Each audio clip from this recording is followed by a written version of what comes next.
พี่น้องไปเบิ่งเนาะว่าไปฮอดไสแล้วเนาะอันนี้เขาโบกไปแล้วเนาะก้อนโบกแล้วพี่น้องเนาะเดี๋ยวจะพาย่างเบิ่งเนาะว่าไปฮอดไสแล้วเนาะตอนนี้ก็บรรยากาศช่วงแรงพี่น้องช่วงกำลังใกล้จะเลิกงานเนาะเดี๋ยวเขาไปเบิ่งข้างในกันเลยเนาะกำลังโบกมาได้3-4 มื้อเลยนะพี่น้อง3-4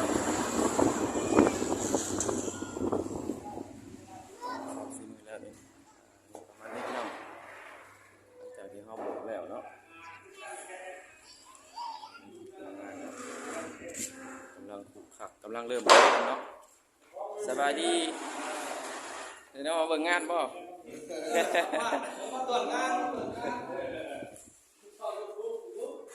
งานโอ้ก็สิใส่แบบนี้แหละพี่น้องใส่ม้าเอาเนาะม้า2 ขาสิแหละเนาะว่าหลังๆเขาบ่เพียงพอเนาะก็ตีใหม่ตีตอกเอาเป็นฐาน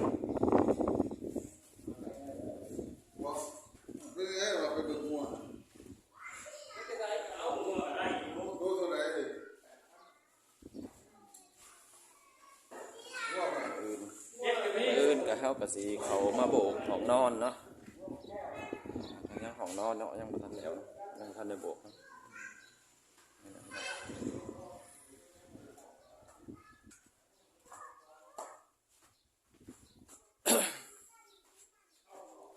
ก็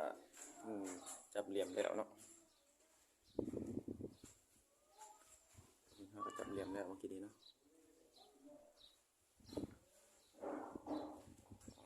ช่องนี้50 เซนนะพี่น้องสูง1.20 เนาะสูง1.20สำคัญเบิดเนาะตุ๊กปองช่องมิเนียมเนาะใส่เป็นกระจกมิเนียมเนาะ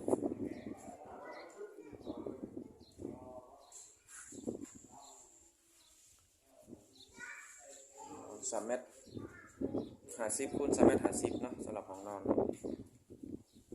อันนี้ก็7 เมตรเนาะห้องโถง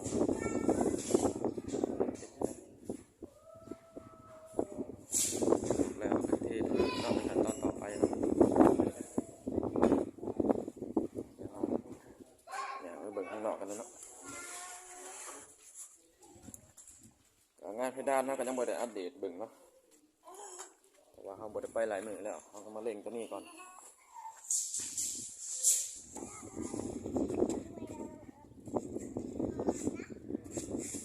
โบกแล้วก็สิเป็นประมาณนี้พี่น้องโมเดิร์นขนาด7 คูณ 10 เนาะ7 คูณ 10 เมตร 50 เนาะประมาณนี้ส่วนด้านหลังเขายังบ่ทันได้โบกนะก็น่าสิโบกข้างในแล้วนะเนาะด้านหลังเนาะ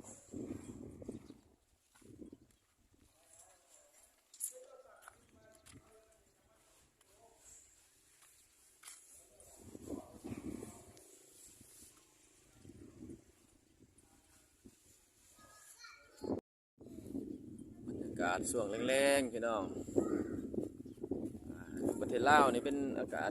เย็นๆเนาะพี่น้องเนาะช่วงนี้ก็ได้อากาศปีนี้โบคือปีกายเนาะปกตินี่ยามนี่สิร้อนเนาะ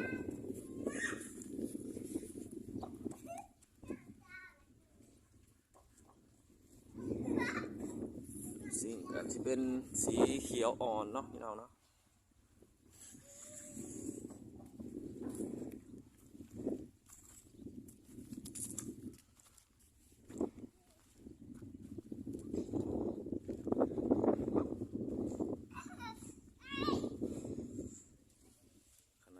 ดีเนาะพี่น้องเนาะหลังจากที่เขาโบกยังแล้วเขาก็สิใส่ระแนงด้านหน้านี้เนาะเป็นระแนง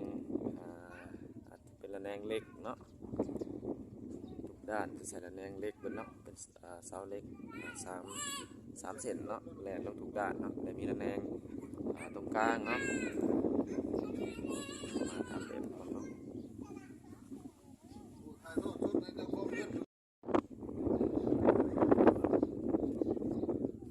ผู้ใดสนใจเนาะพี่น้องอยากเฮ็ดเรือนแบบนี้เนาะโมเดิร์นขนาดนี้ราคาประมาณนี้งบประมาณกับบ่หลายเนาะพี่น้องเนาะตอนนี้ก็สิประมาณ200,000หรือ300,000นี่แหละเนาะพี่น้องน่าจะได้อยู่เนาะกำลังดีเนาะอันนี้ดินกับ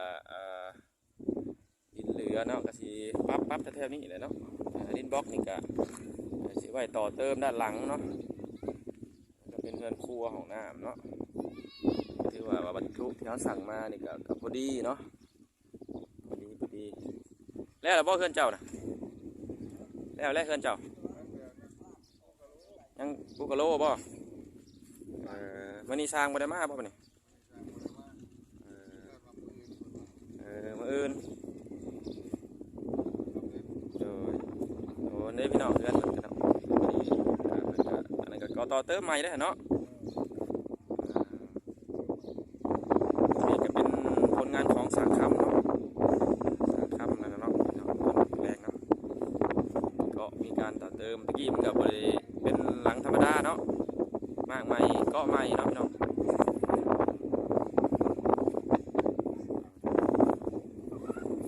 ราคาสร้างนี่ร้ายปานใดเนาะ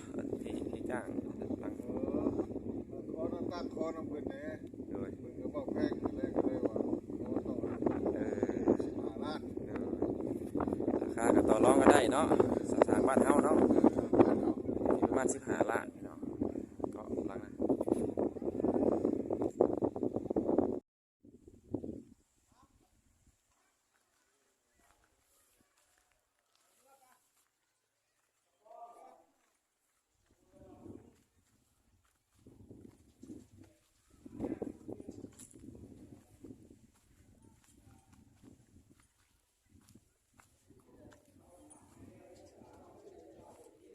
กว้างอยู่เนาะสามารถต่อเติมได้หลายอย่างเนาะที่มันดินที่มันก็กว้างหลายเติม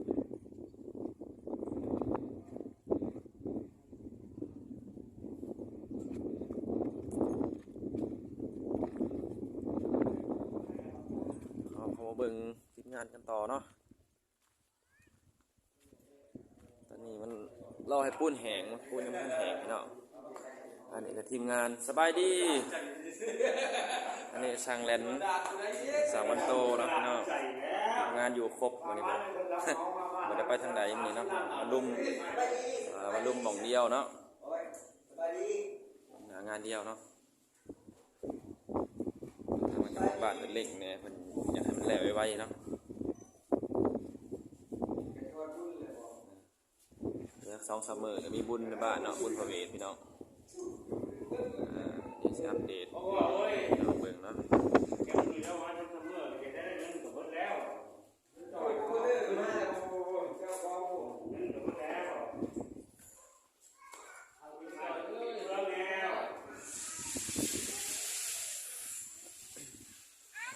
ตัวนี้เขาโบกแล้วเขาก็จะใส่ตัวนี้แหละเนาะพี่น้องจะใส่เป็นเสาเล็กตัวนี้เนาะเสาเล็กขึ้นนี่เนาะด้านนี้แล้วก็ด้านนี้ไปด้านนั้นเนาะแล้วก็ด้านนี้เนาะ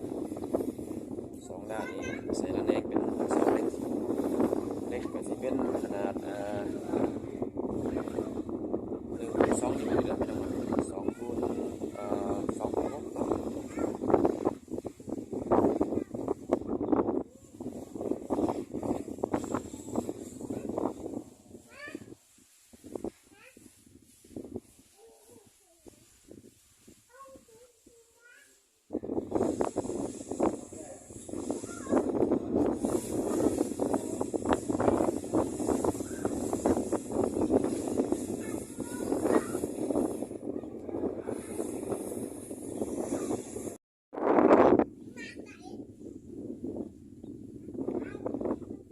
ประมาณนี้เนาะพี่น้องเนาะ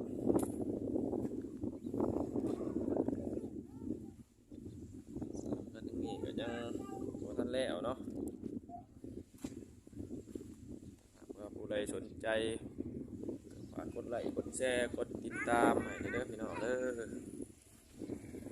เป็นกำลังใจให้ได้ทำคลิปต่อไปเนาะ